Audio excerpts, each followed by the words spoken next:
Hi everyone, and welcome to John Sadler's Auto Repair. Today we have a 2008 Honda Pilot with a 3.5 liter. The customer came in, they wanted a second opinion. They're not very happy. They went to Firestone Complete Auto Care last month. They had some brakes done, oil change, service done, and the vehicle doesn't stop good, doesn't drive good, the brakes make noise. So I'll show you what I found out.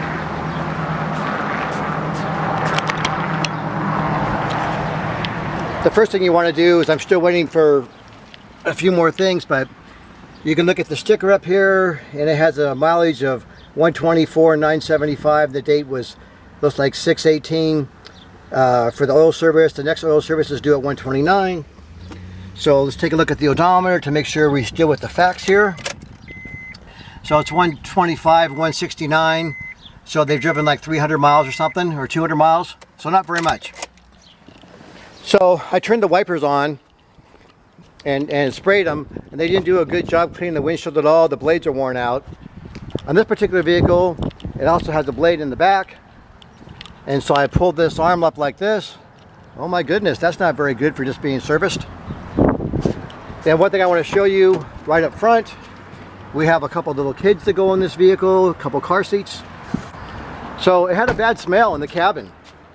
I know from experience no one checks the cabin air filter, because you got to take the glove box out, take this metal bracket off, take this house, lift all this stuff up to get to it. So I got to it and it smelled inside there, and it has an arrow the way it's facing for airflow. Then the manufacturer's got an arrow right here that it goes the other way, so the filter's not in correctly. Then I'm taking it out, thing's just hideous. Inside of there, just all kinds of leaves, debris, dampness. No one's opened this up in a very, very long time. That's really sad. So you got a bunch of, the wife, and you got a couple kids in car seats breathing that stuff. Not good at all. So then we'll come around and we can see it has fairly new brake pads in there. There's some writing on there. You can see the face of the rotor should be pretty smooth. It's already got some buildup in there, and that's what happens with that generic pad material. It sticks to the face of the rotor. It gets it a little bit too hot. And then I came around, since I had an oil change, so we want to double check the oil to see. So you pull the stick out and put it back in again. And we'll pull it back out. And so the oil level is on the stick there. It's about halfway up, so it should be up to here. So it's about a half a quart low, but it does look like it's clean oil. I looked around, the engine coolant goes in there, it's nice and blue. With 125,000, it's going to need a timing belt soon, so when they do the water pump and timing belt, they'll change that.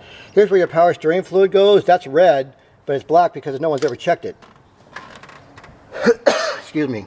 So we'll stick a screwdriver in there and we'll pull some fluid up. It smells really, really bad. And so it's kind of a darker color. It's supposed to be clear. And so this is Chrysler fluid, but it's all about, so it should be giving you just like an idea of the difference of the two colors. And so now we've got the cabin air filter we looked at. I didn't look at the washer fluid level yet, but we know it's got enough coolant in it. The power steering fluid's full, but it's just like super black. That stuff's just hideous. We looked at the engine oil. It's clean, but it's a half a quart low. Next, we're going to come around. On this particular model, it has a stick, just like a regular engine oil stick for the transmission fluid on a Honda. You do it with the engine off on level ground, which we are, and there's barely any fluid on the stick. It smells a little bit burned, but the fluid should be up in between these two lines. Cold should be the first line, hot should be the second line. So it definitely doesn't have enough fluid in it. And that can be part of the reason why it felt funny when it was shifting. It didn't shift smoothly like it should. The fluid I use, what this particular vehicle calls for, is a Honda DW1 fluid. A lot of people just use Mercon Dextron fluid and they put an additive that they swear works good. It's not that much more just to buy the fluid that you would if you went to Honda and have the transmission not have any problems. Okay, so we looked at that, then we went to the brake fluid. I looked at that reservoir. No one's had the cap off of that in a long time either. It just had a brake job last month. So I took the cap off. I took some fluid out. I put it on a test strip. It was called a Vascar rating. And when it gets down here in the 2 to 300, the fluid's no good. You see 100 is questionable. That's what it should look like on the stick. As you can see, it's more closer, it's between the 2 and 300. So the brake fluid's got too much copper content. The brake fluid's no good. So if you're going to do brakes, you should look at the brake fluid too. I would think, that's what I would do. We looked at the air filter inside of here. You can see it's pretty dirty. This is what the new one looks like. We use these products you can see in previous videos from BG Products. I opened up the throttle plate since I was this far in because they're complaining about it doesn't run very good either.